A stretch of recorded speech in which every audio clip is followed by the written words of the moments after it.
हम वाक और अभिव्यक्ति की स्वतंत्रता के बारे में भारतीय संविधान के अनुच्छेद 19 का पुरजोर समर्थन करते हैं। उदाहरणों, छवियां और संदर्भों सहित यह वीडियो केवल मनोरंजन, सूचना और शैक्षिक उद्देश्यों के लिए प्रदान किया गया है और चैनल किसी भी अवैध गतिविधियों को बढ़ावा या प्रोत्साहित नहीं करता है। हमारा मकसद समाज को जागृत करना है। जय हिंद दोस्तों, मैं हूं आपका दोस्त तौफैक्स मुस्लिम। दोस्तों, आज हम बात करेंगे रसूलुल्लाह के दोहरे चरित्र के बारे में, जिसके बारे में आप में से ज्यादातर लोगों को शायद ही पता होगा। और मोमिन हजरत जो रसूलुल्लाह के नाम की पट्टी अपने आंखों के ऊपर बांध रखा है, उनको तो बिल्कुल भी पता नहीं होगा। हाँ, जो मैं रेफरेंस पेश करूंगा उसको क्रॉस चेक जरूर करें अगर सच को जानना चाहते हैं हमारे मोमिन भाई। मेरी इस वीडियो को देखकर शायद कुछ मोमिन रसूलुल्लाह की मोहब्बत और अकीदत की पट्टी अपने आंखों और दिमाग से हटाकर देखेंगे तो उनको सारी बातें समझ आ जाएगी। बात तो सही है। अब मोमिनों के लिए सोचने का मकाम ये है कि रसूलुल्लाह के बारे में बचपन से दिल में मोहब्बत कूट कूट कर बैठाया जाता है। जिस रसूलुल्लाह के बारे में कुरान 33 आयत नंबर 21 में कहा गया है, लक़द कान फी रसूलुल्लाहि उस्वतुन हसना, तुम लोगों के लिए अल्लाह के रसूल में एक बेहतरीन नमूना है। तो आज हम इस वीडियो में देखेंगे कि रसूलुल्लाह वाकई में एक बेहतरीन नमूना है, और जिसे हम बेहतरीन नमूना मानते हैं, रोल मॉडल मानते हैं, क्या उनका दोहरा चरित्र भी हो सकता है, जिसे हम आज की इस वीडियो में सिर्फ 2 हदीसों से समझेंगे। और रसूलुल्लाह के बारे में कितनी सख्त हिदायत दी गई है हमारे मोमिनों को। और कानून की किताब में, जो शरिया की किताबें हैं, उस जमाने में जो भारत के अंदर औरंगजेब बादशाह था, उसका एक किताब था, यानी किताब क्या, संविधान था, फतवाए आलमगीरी, उसमें भी मेंशन किया गया था। अब आप लोगों को बता दूं क्या मेंशन किया गया था।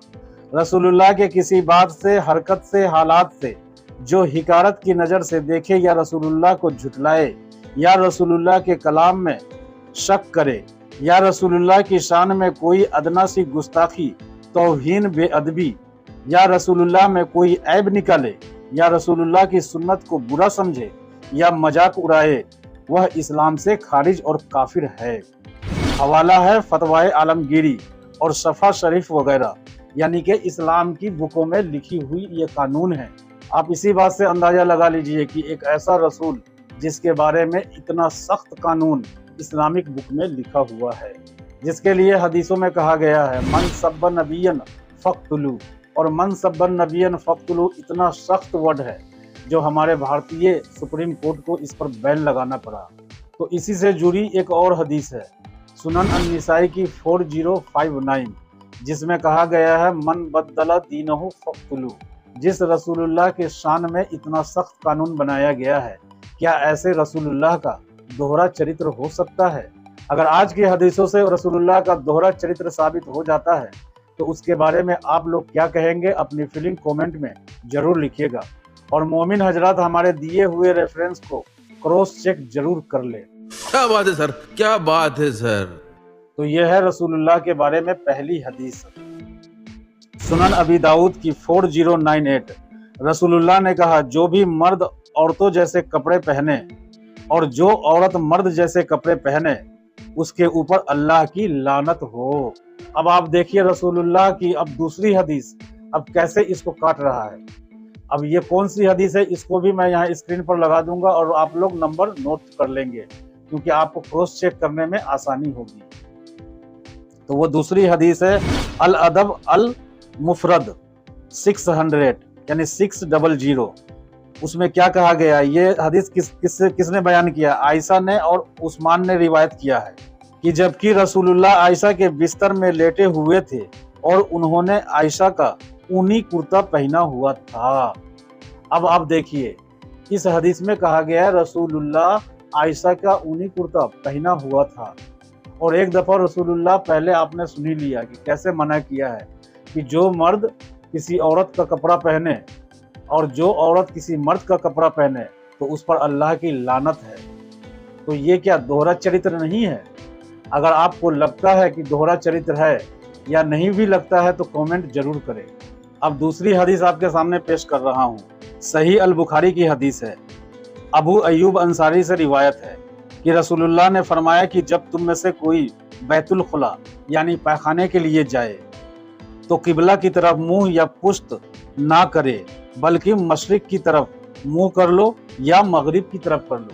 यानी आप उत्तर या दक्षिण की तरफ अपना पिछवाड़ा तो कर सकते हैं, मुंह तो कर सकते हैं, लेकिन पश्चिम यानी किबले की तरफ अपना मुंह या पिछवाड़ा नहीं कर सकते हैं। और ये सही अल बुखारी की हदीस है, इसे कोई भी झुटला नहीं सकता है। हदीस नंबर 144। और आप इसी हदीस के 4 हदीस आगे बढ़ेंगे, यानी हदीस 148। 148 पर जब आप पहुंचेंगे तो आपको वहां देखने को मिलेगा इसी का रसूलुल्लाह का दोहरा चरित्र। और वो दोहरा चरित्र कैसे है मैं अभी आपको बताता हूँ, वो हदीस पढ़कर मैं बताता हूँ। हदीस में कहा गया, सही अल बुखारी 148 नंबर की हदीस है। अब्दुल्लाह बिन उमर से रिवायत है कि एक दिन मैं अपनी बहन जो रसूलुल्लाह की बीवी हफ्सा थी के मकान के छत पर अपनी किसी जरूरत से चढ़ा तो मुझे रसूलुल्लाह कजाए हाजत करते वक्त किबला की तरफ पुश्त और शाम की तरफ मुंह किए हुए नजर आए। अब ये समझिए ये कौन रिवायत कर रहा है, खुद उनका जो साला है, जो उमर का बेटा है। अब वो इस बात को हदीस कर रहा है, जो हफ्सा उनकी बहन है, रसूलुल्लाह की बीवी है, और रसूलुल्लाह को देखा कि वो कजाए हाजत कर रहे हैं और किबला की तरफ उनका पुश्त है और उनका मुंह शाम की तरफ है। शाम आप लोगों को मैं बता दूं कि शाम एक शहर का नाम है जो मक्का के पूरब तरफ पड़ता था, तो इसीलिए शाम बोला गया है, यानी कि मक्का से पूरब की तरफ मुंह किए हुए थे रसूलुल्लाह। ये चीज इशारा किया गया है शाम, इसीलिए शाम का जिक्र किया गया है। तो इस पर कई मोमिन जलेबियां बनाते हैं कि भाई उस टाइम खाने काबा किबला नहीं था, जबकि इस हदीस में साफ साफ मेंशन है कि किबला का वर्ड साफ साफ मेंशन है। आप लोग जाकर क्रॉस चेक जरूर कीजिएगा। हदीस नंबर 148 है। इसमें कहा गया है कि रसूलुल्लाह अपना पुश्त किबला की तरफ करके कजाए हाजत यानी पाखाना कर रहे थे। दोस्तों, आप लोगों के बीच इस वीडियो के माध्यम से 2 अहम जानकारी पहुंचानी थी, जिससे रसूलुल्लाह का दोहरा चरित्र साबित होता है, जिसे हमारे मोमिन हजरात उसवतुन हसना मानते हैं, बेहतरीन रोल मॉडल मानते हैं।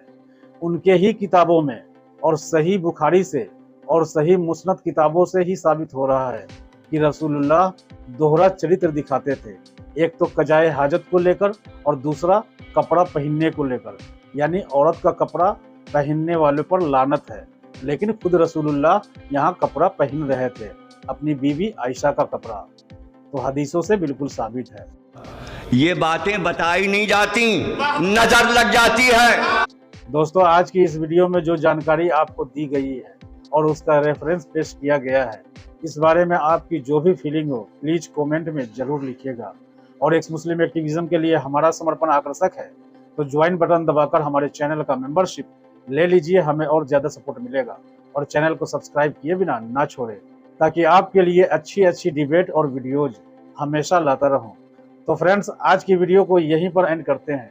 फिर से हाजिर होऊंगा आपके बीच कोई नई वीडियो या डिबेट लेकर। अपना और अपनों का ढेर सारा ख्याल रखिए। इंसानियत जिंदाबाद। वंदे मातरम। भारत माता की जय।